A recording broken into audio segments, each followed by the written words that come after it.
Dacă nu eram la atâta mamă. Ce? Dacă nu eram la mamă. E minut. Salut, sunt Alex de la Kenama MK, iar de data aceasta vom face un unboxing la Kaizen, Kenama USA Kaizen 2.0.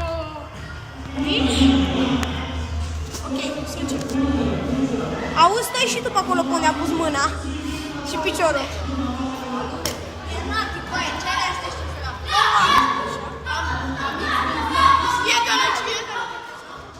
Aici se găsește o de-asta pentru protecție. Aici, Kenama. O lăsăm aici. Și avem și un stream pack care vom vedea. Cutie nu mai este nimic, doar o protecție de asta care mă aruncă și pe aia și cutia la fel. Ok, acum desfacem pack-ul. Ok, deci găsim o ață, un string și multe stickere.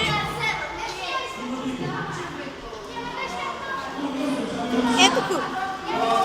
Ok, sunt și aici ață copii și îi închide. Ce? Așa. Și să trece la Kenama. Se face respect. Ok, la prima asta? La prima vedere, Kenama Rubber stă foarte bine. Spike-ul este ok, ața e de 4 degete. 3 degete. Convenabil. Stă bine, soluri.